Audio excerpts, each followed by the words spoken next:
यहाँ पर क्वेश्चन देख लेते हैं हम लोग। वॉशिंग मशीन का कार्य सिद्धांत है, इसका सही उत्तर है अपकेंद्रण। वॉशिंग मशीन का कार्य सिद्धांत क्या है? अपकेंद्रण है। वह प्रतिक्रिया बल जो परिणाम में अभिकेंद्रीय बल के बराबर होता है, परंतु जिसकी दिशा अपकेंद्रीय बल के विपरीत अर्थात केंद्र से बाहर की ओर होती है, अपकेंद्रीय बल सेंट्रीफ्यूगल फोर्स कहलाता है। वॉशिंग मशीन, दूध से मक्खन निकालने की मशीन आदि अपकेंद्रीय बल के सिद्धांत पर कार्य करते हैं। मथने के पश्चात क्रीम का दूध से पृथक हो जाने का कारण है, इसका सही उत्तर है अपकेंद्रीय बल। मथने के पश्चात क्रीम का दूध से पृथक हो जाने का कारण है अपकेंद्रीय बल। मथने के पश्चात क्रीम का दूध से पृथक हो जाने का कारण अपकेंद्रीय बल है। गुरुत्व के अधीन गति को देख लेते हैं, इसके इम्पोर्टेंट नोट्स देख लेते हैं। ग्रहों की गति। सूर्य के चारों ओर कुछ पिंड अपनी अपनी कक्षाओं में परिक्रमण करते रहते हैं, जिन्हें ग्रह कहते हैं।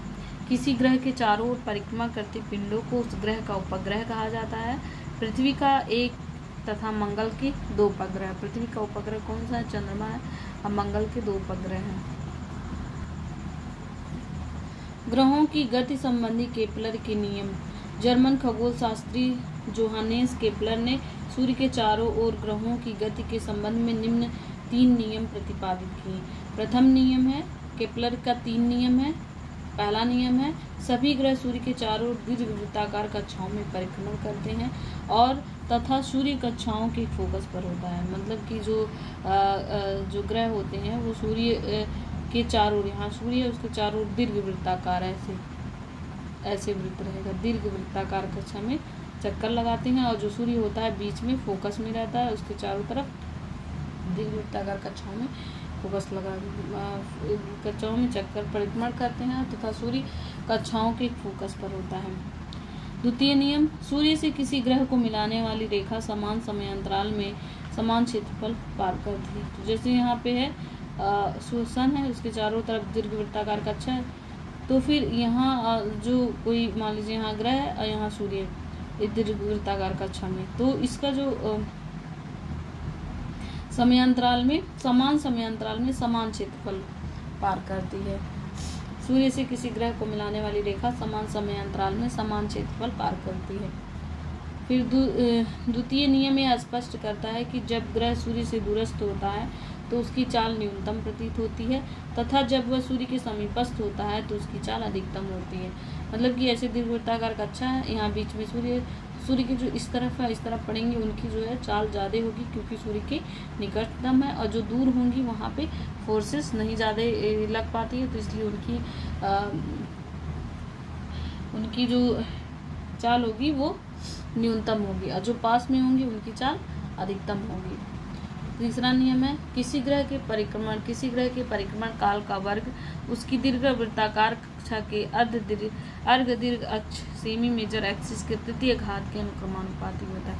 मतलब कि जो किसी ग्रह का जो परिक्रमण काल निकाला जाए जो सूर्य के चारों ओर है, उसकी दीर्घवृत्ताकार कक्षाओं के अर्ध दीर्घ अक्ष की तीसरे घात के अनुक्रमानुपाती होता है। तो मतलब कि वही प्रोपोर्शनल टू ए क्यूब। तो परिक्रमा काल T is proportional to T proportional to A cube होता है। जो परिक्रमा काल होता है वो मान लीजिए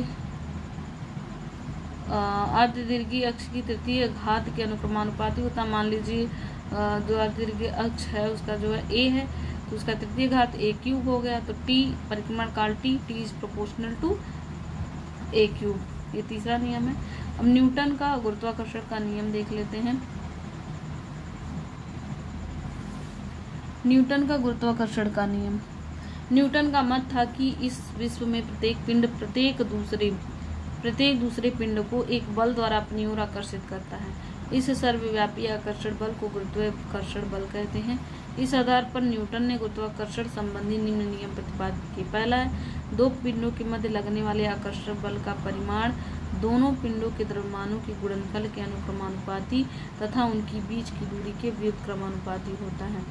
दो पिंडों के मध्य लगने वाला जो आकर्षण बल है, जैसे एक पिंड यहाँ एक पिंड यहाँ, उनके बीच लगने वाला जो आकर्षण बल है, आकर्षण बल का परिमाण क्या है? दोनों पिंडों के द्रव्यमान, जो दोनों पिंड हैं उनके द्रव्यमान का गुणनफल के अनुक्रमानुपाती और उनके बीच की दूरी, तो उनके बीच की दूरी मान लीजिए जो द्रव्यमान है तो वही m1 m2 है द्रव्यमान, तो m1 m2 और फिर उसके उनके द्रव्यमानों के गुणनफल और के अनुक्रमानुपाती और उनके बीच की दूरी मान लीजिए r है, तो उसके बीच की दूरी के वर्ग के व्युत्क्रमानुपाती मतलब y या बटे व्युत्क्रमानुपाती मतलब उल्टा y बटे होता है, तो व्युत्क्रमानुपाती का होता है वर्ग के, तो r² हो जाएगा। तो F इज प्रोपोर्शनल टू आकर्षण बल, तो आकर्षण बल इक्वल टू m1 m2 बटे r²। तो ये दिया। यदि दो पिंड जिनके द्रव्यमान क्रमशः m1 तथा m2 हैं तो एक दूसरे से r दूरी पर स्थित हों तो उनके बीच कार्य करने वाला बल आकर्षण बल है। तो आकर्षण बल F proportional to m1 m2 बटे r², तो F बराबर G m1 m2 बटे r² ये है। फिर उसके बाद आगे देखते हैं,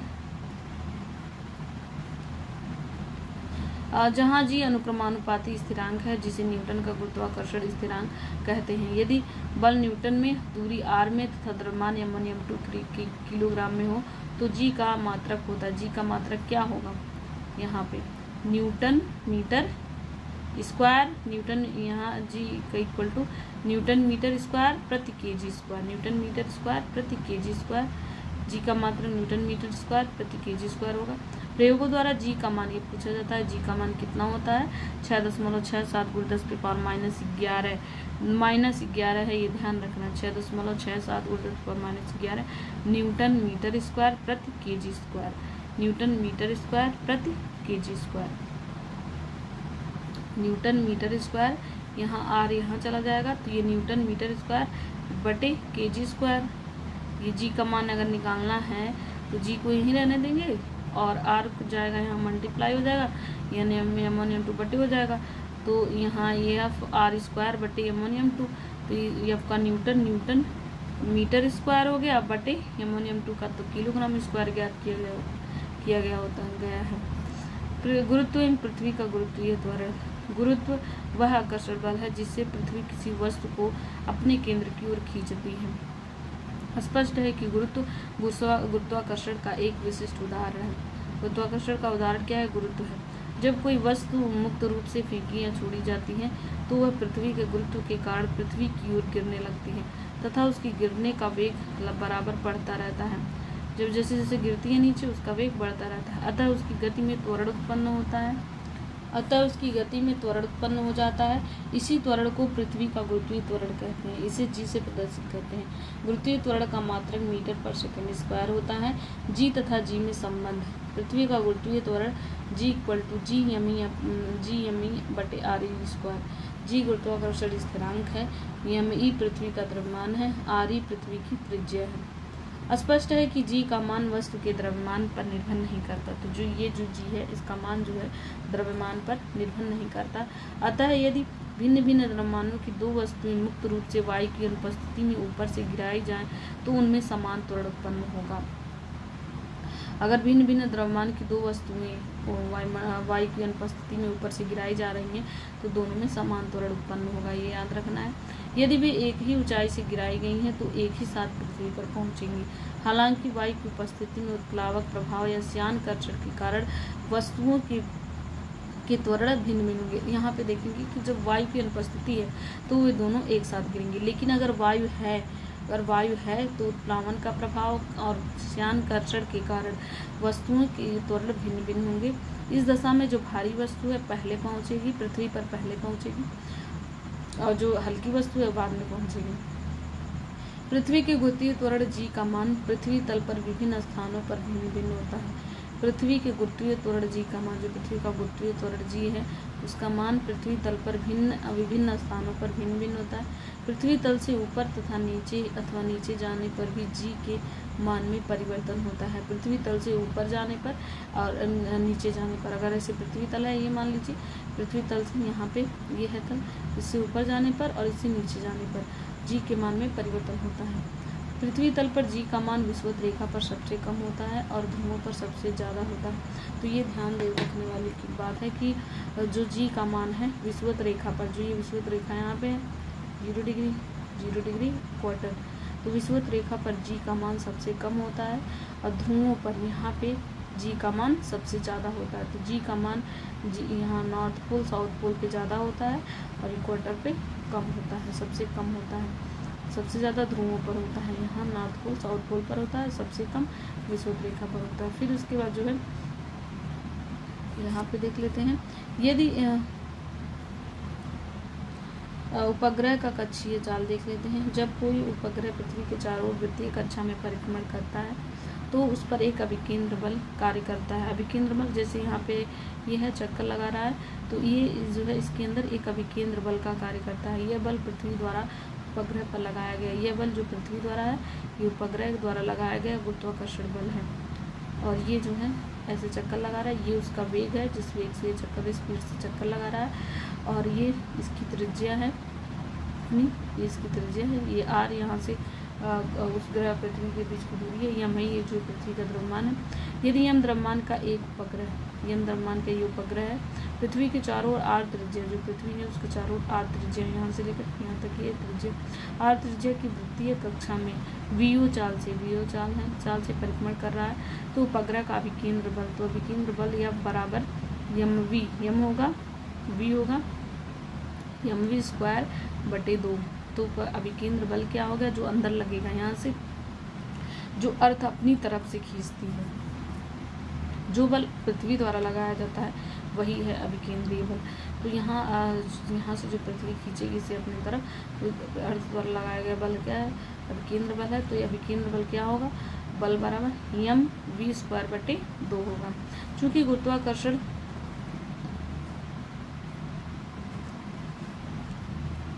चूँकि गुरुत्वाकर्षण बल ही अभिकेंद्र बल होता है, जो गुरुत्वाकर्षण बल यहाँ पे लगेगा वही ही अभिकेंद्र बल है।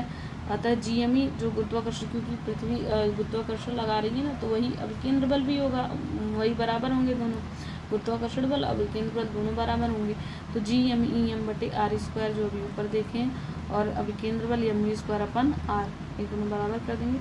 तो यहाँ पे चाल निकालेंगे, कितना चाल होगा, उस जो उपग्रह है उसकी चाल कितनी है, तो under root G M E अपन आर हो जाएगा, under root G M E अपन आर हो जाएगा। जहाँ जी गुरुत्वाकर्षण का ये स्थिरांक है और यम ई पृथ्वी का द्रव्यमान है। हमें ज्ञात है कि जी बराबर जी एम ई अपन आर स्क्वायर होता है। तो इसीलिए जी एम ई, ये वाला G M E equal to G R E, G का इसमें जुड़ा होगा जी आर ई स्क्वायर। तो समीकरण 1 जो पहले बना हुआ था, समीकरण 2 एवं समीकरण 2 से V0 बराबर under root G R E square upon R होगा। तो इसलिए V0 बराबर आर ई, यहाँ पे स्क्वायर है तो आर ई निकल जाएगा, under root G upon R. तो इसलिए जो चाल होगा R E under root G upon R होता है।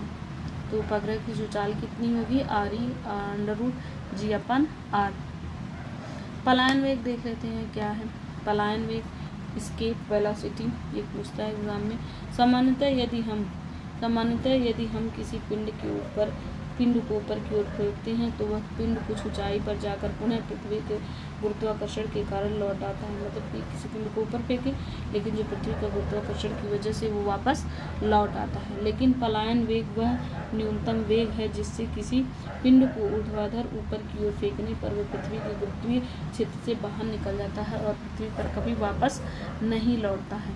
पलायन वेग से फेंकने के लिए पिंड को दी गई गतिज ऊर्जा पलायन ऊर्जा कहलाती है। मतलब कि उसको अगर हम कोई भी चीज़ ऊपर फेंकते हैं तो वो नीचे गिर जाता है पृथ्वी के गुरुत्वाकर्षण बल के कारण, लेकिन हम उसे इतनी रफ्तार से फेंके कि पृथ्वी के गुरुत्वाकर्षण को पार करके वो बाहर चली जाए, और अगर वो बाहर चली गई तो फिर वो वापस नहीं आ सकती है, वापस नहीं लौटता है। तो जिस पलायन वेग से, तो उसी को बोलते हैं पलायन वेग, कि ऐसे वेग से फेंको कि वो गुरुत्वाकर्षण को पार करके बाहर निकल जाए। तो वही जो वेग होता है उसी को पलायन वेग कहते हैं। और उस पिंड को उस पलायन वेग से फेंकने के लिए जो ऊर्जा लगती है उसी को पलायन ऊर्जा कहते हैं। यदि पृथ्वी का द्रव्यमान यम ही है और पृथ्वी की त्रिज्या आ रही है तो पलायन वेग क्या होगा, पलायन वेग बराबर वेग होगा under root G M E अपन आर ई होगा, जहाँ जी गुरुत्वाकर्षण स्थिरांक है। तो पलायन वेग क्या होगा, under root 2 G M E अपन आर ई होगा, जहाँ एम ई पृथ्वी का द्रव्यमान है, आर ई पृथ्वी की त्रिज्या है। फिर उसके बाद है जहाँ जी गुरुत्वाकर्षण, ये जी स्थिरांक है। और स्पष्ट है कि पलायन वेग पिंड के द्रव्यमान पर निर्भर नहीं करता। तो हम कहाँ क्या देखें, यहाँ पे नियम है नहीं, तो इसीलिए पलायन वेग पिंड के द्रव्यमान पर निर्भर नहीं करता है। यदि पृथ्वी का गुरुत्वीय त्वरण जी है, अगर पृथ्वी का गुरुत्वीय त्वरण जी है तो जी बराबर GME अपान RE स्क्वायर। तो GME निकालेंगे तो GRE²। तो VE बराबर क्या होगा, VE बराबर √2 GME, यहाँ पे हम देखें ना 2 GME अपान RE, तो यहाँ पे GME का मान क्या है RE², तो 2 ये G हो गया, ये 2G हो गया, और नहीं ये GME है ना, तो GME का मान क्या है GRE², तो 2 हो गया, और ये GME है, GME की जगह पे GRE² हो जाएगा बटे RE हो जाएगा। तो ये RE बाहर निकल जाएगा, और ये इसमें से एक RE कैंसिल हो जाएगा, तो 2GRE, तो √2 GRE। तो GME क्या होगा, गुरुत्वीय त्वरण अगर पूछे तो क्या होगा, तो गुरुत्वीय त्वरण होगा VE। तो पृथ्वी पर गुरुत्वीय त्वरण हो तो पलायन वेग क्या होगा, पलायन वेग निकालना है, तो ये पलायन वेग क्या है, तो √2 GRE होता है। गुरुत्वीय त्वरण जी का मान 9.8 मीटर पर सेकंड, जो ये जी है इसका गुरुत्वीय त्वरण जी का मान 9.8 मीटर पर सेकंड होता है। फिर यहाँ पे देख लेते हैं, तथा पृथ्वी की त्रिज्या RE बराबर, पृथ्वी की त्रिज्या RE कितनी, इसका मान क्या रखा जाता है 6.37 को 10 पे पावर 6 मीटर का मान रखने पर। तो VE बराबर 2 × 9.8, ये जी का मान 9.8, और RE का मान पृथ्वी की त्रिज्या कितनी है, लगभग 6400 कुछ है ना, तो वही 6.37 वो 10 पे पावर -64,000 कुछ ऐसे हैं शायद। तो ये है RE त्रिज्या है, तो इसी को लिखा है अप्रॉक्सीमेटली 6.37 × 10 पे पावर 6, तो 11.2 × 10 पे पावर 3 मीटर पर सेकेंड स्क्वायर पर सेकेंड, 11.2 × 10 पे पावर 3 मीटर पर सेकेंड। फिर इसलिए V का मान क्या हो गया 11.2 मीटर सेकेंड, 2 किलोमीटर सेकेंड, ठीक है। तो ये मीटर को किलोमीटर, एक किलोमीटर में 1000 मीटर होता है, तो ये किलोमीटर में हो गया, 10 पावर 3 है ना, तो ये किलोमीटर हो गया पर सेकेंड, तो 11.2 किलोमीटर पर सेकेंड। एक सेकेंड में अगर वो जो वस्तु फेंकी जा रही है उसका वेग 11.2 किलोमीटर पर सेकेंड है, तो वह पृथ्वी के गुरुत्वाकर्षण से बाहर चली जाएगी। तो स्पष्ट है कि यदि किसी पिंड को 11.2 किलोमीटर पर सेकेंड के वेग से ऊपर की ओर फेंका जाए तो वह पिंड पृथ्वी पर कभी भी लौट कर नहीं आएगा। कक्षीय चाल एवं पलायन वेग में संबंध। पृथ्वी के समूह किसी उपग्रह का कक्षीय चाल V0 है तथा पृथ्वी तल से फेंकी गई किसी वस्तु का पलायन वेग VE हो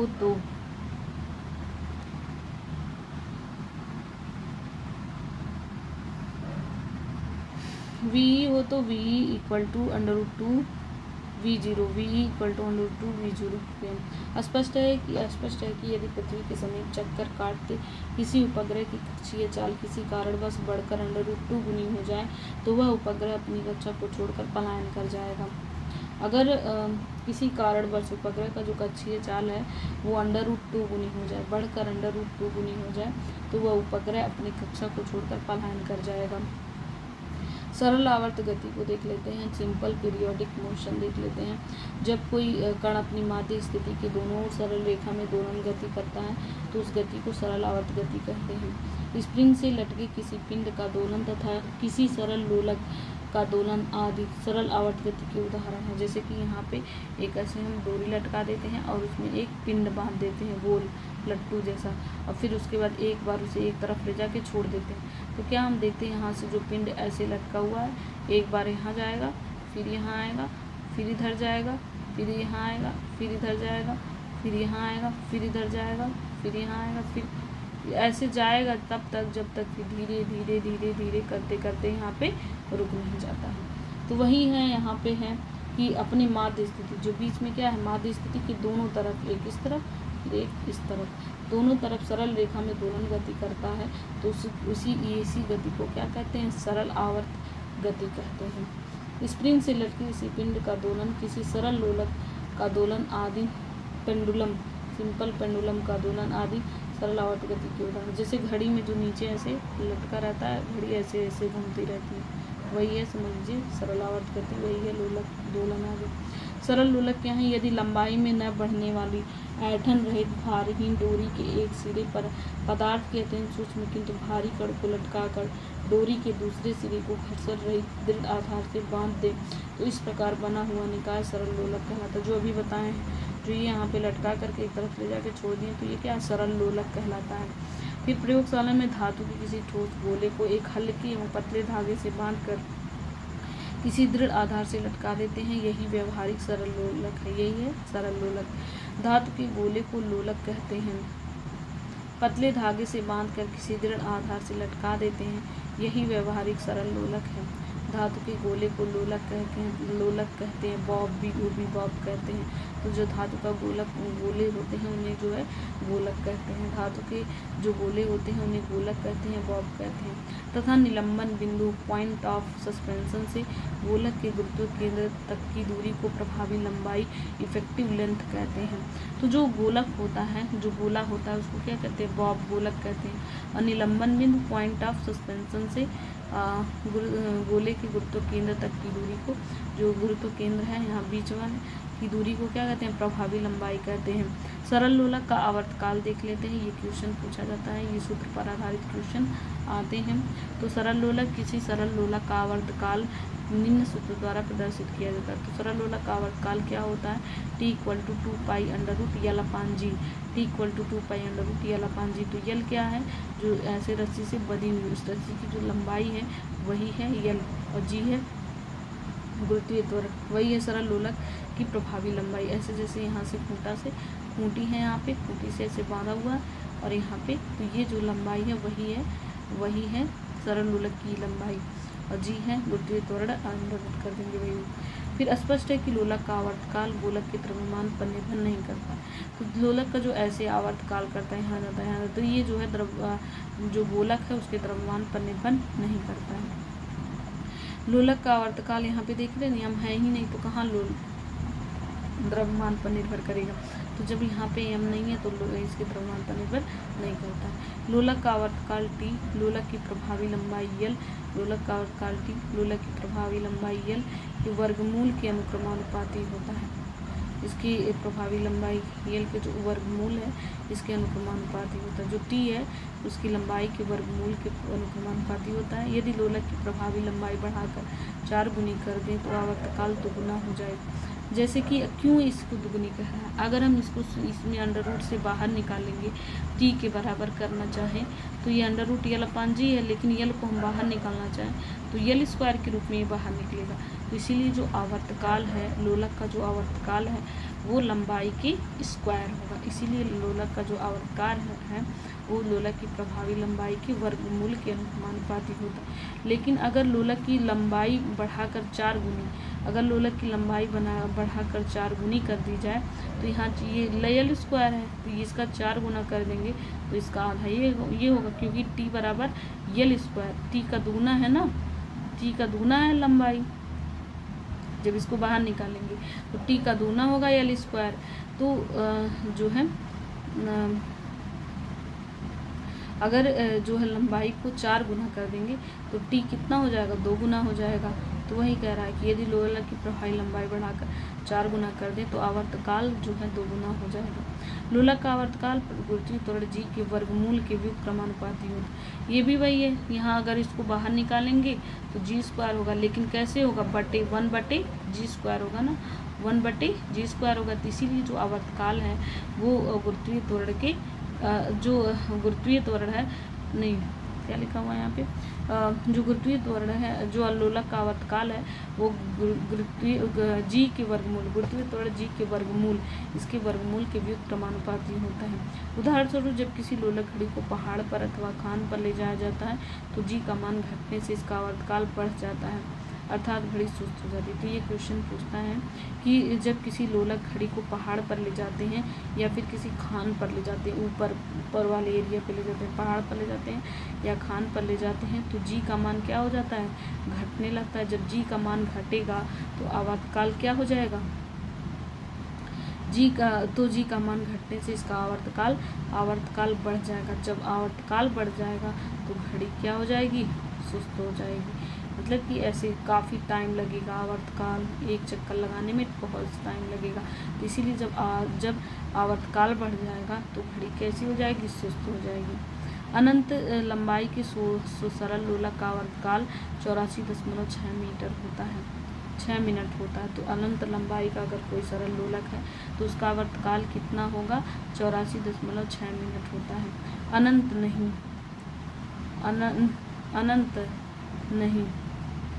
अनंत अगर लंबाई है और उसका सरल लोलक का जो आवर्तकाल अनंत नहीं होता। अनंत लंबाई का कोई सरल लोलक है तो क्या उसकी आवर्तकाल अनंत होगा, नहीं, अनंत नहीं होता है, 84.6 मिनट होता है। फिर यह सरल लोलक के आवर्तकाल की अधिकतम सीमा, सरल लोलक के आवर्तकाल की यह सबसे अधिकतम सीमा कौन सी है, 84.6 मिनट। फिर उसके बाद है सेकेंड लोलक, देख लेते हैं क्या है सेकेंड लोलक। सेकेंड पेंडुलम क्या है, यदि लोलक का आवर्तकाल 2 सेकंड हो तो उसे सेकेंड लोलक कहते हैं। अगर लोलक का आवर्तकाल 2 सेकंड हो जाता है, टी का मान यहाँ पे टी का मान अगर 2 हो जाता है, आ जाता है, इसको काट पीट करके जो भी है टी का मान 2 आ जाता है तो उसे जो है सेकेंड लोलक कहते हैं। फिर उसके बाद नेक्स्ट इम्पॉर्टेंट नेक्स्ट चैप्टर अगली वीडियो में देखते हैं।